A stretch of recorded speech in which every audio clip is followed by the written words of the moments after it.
পাশের বাড়ির এক মহিলা আমার ছেলের নামে নালিশ নিয়ে আসলো। মহিলা বলছিল তার মেয়েকে নাকি ও পাশের ঝোপে নিয়ে গিয়ে খারাপ কাজ করছিল।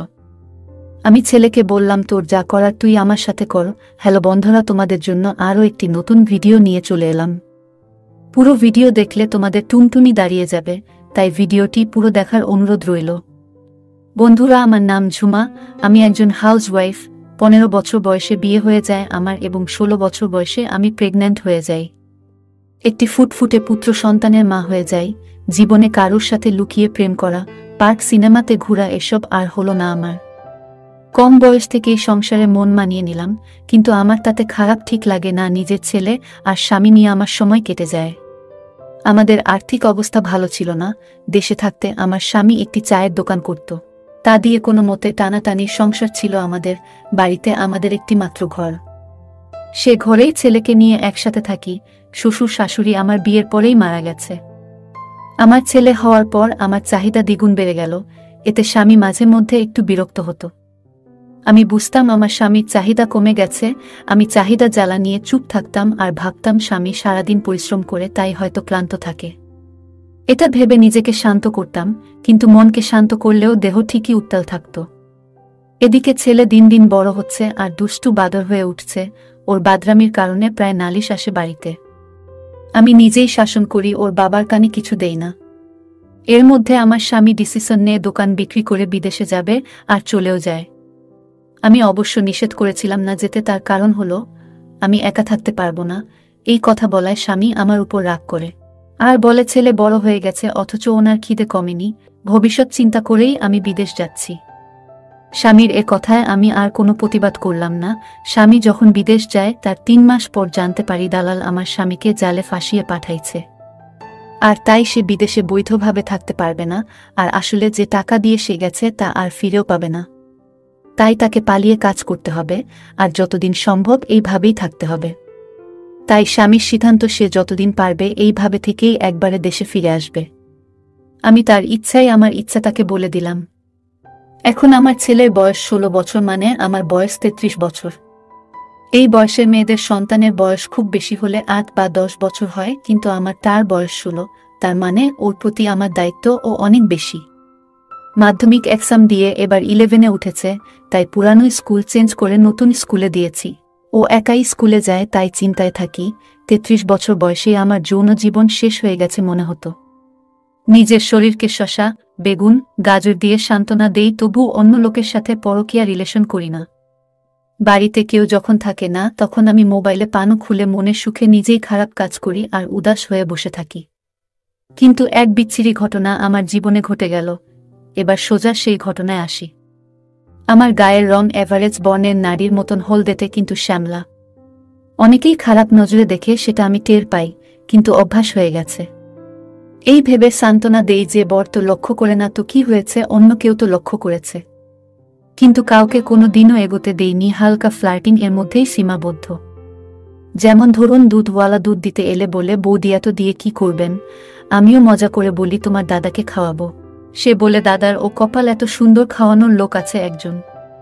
আমিও আবার টোন কেটে বলি, তাও সমসময় খেতে চায় না।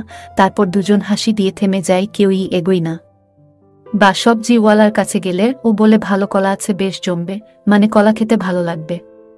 আমিও টোন কেটে বলি, এত বড় কলা আগে দেখিনি। ও তখন বলে, আরে বৌদি, আরও বড় কলা আছে, কোনো দিন লাগলে বলবেন। ডাইরেক্ট গোডাউন এ নিয়ে গিয়ে দেখাবো। আমিও বলি, না বাবা, আমার ছোট কলায় আরাম, বলে কলায় ভয় করে। সে বলে, একদিন নিয়ে খেয়ে দেখেন, আমাদের মধ্যে এরকম চলে। আমি নিজের সতীত্ব অন্য কাউকে দেইনি কখনো, নিজের হাজব্যান্ড ছাড়া।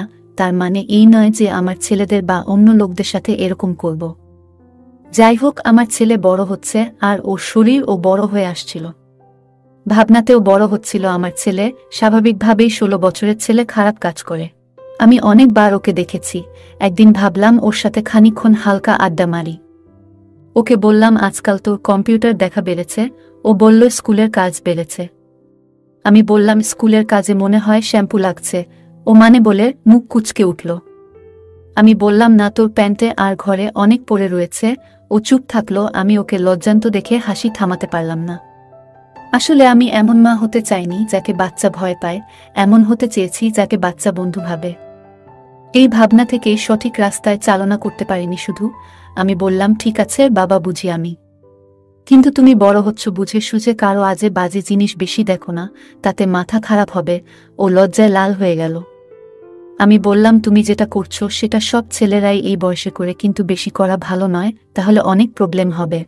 ও আবার একটু সাহস করে বলল, কিন্তু আমার এটা করতে খুব ভালো লাগছে, আমার সারাদিন করতে ইচ্ছে করে। আমার মেয়েদের দেখলে, বিশেষ করে বেশি বয়সের মেয়েদের দেখলে খুব সমস্যা হয়। আমি নিজেকে এটা করা থেকে আটকাতে পারি না। আমি মজা করব বলে ওর সাথে আড্ডা মারা শুরু করেছিলাম, কিন্তু ওর কথা শুনে টেনশনে পড়ে গেলাম। তাই ওকে দেখে বললাম, এরকম করে না। বলতে খারাপ লাগলেও ছেলের কথা ভেবে বললাম, তুমি দিনে একবার এসব করো, কিন্তু অনেক সময় ধরে ভালো করে করবে, তাহলে দেখবে ভালো লাগবে। আমি কিছু বলবো না তোমায়, তুমি চুপচাপ তোমার ঘরে বসে এসব করবে। কিছুদিন পর একদিন দুপুরে পাশের বাড়ির এক মহিলা আমার ছেলের নামে নালিশ নিয়ে আসলো। ওই মহিলার অভিযোগ শুনে আমি তো রাগে জ্বলছি যে আজ ওকে মেরে শেষ করে ফেলব। মহিলা বলছিল তার মেয়েকে নাকি ও পাশের ঝোপে নিয়ে গিয়ে খারাপ কাজ করছিল, আর উনি তা দেখে ফেলে ওদের ধমকে তাড়িয়ে দেয় আর মেয়েকে বাড়ি নিয়ে আসে। অমন সময় ছেলে বাড়ি আসে, ওই মহিলাকে দেখে আবার দৌড়ে পালায়। আমি মহিলাকে বলি, আপা, আমি ও নালিশ করেন, আপনি আর কাউকে বইলেন না, এতে আপনার মেয়েরই ভালো। মহিলা চলে যায়। বিকেলে ছেলে বাড়ি আসে, আর এসে ও আমাকে পিছন থেকে জড়িয়ে ধরে যাতে আমি ওকে লাঠি দিয়ে না মারতে পারি। ও আমাকে ধরে বলে, মা তুমি আগে শুনো, তারপর যদি আমার দোষ হয় তখন তুমি আমাকে মেরো। আমি ওকে বলি, তুই এত খারাপ হইয়া গেছিস যে তোর নামে এইসব নালিশ আসে। আমারে ছাড়, আমি তোরে মাইরা ফালামু। ও ছাইরা বলে, আমার ভুল হইছে, আমি একটা লাঠি দিয়ে ওকে মারি আর বলি, আর এসব করবি। ও বলে না। আমি ওকে গালাগালি করে ঘরে চলে আসি। ও পিছন পিছন এসে ঘরে ঢুকে বলে, আমার কি দোষ, ওর ভাই তো বলল তাই করলাম।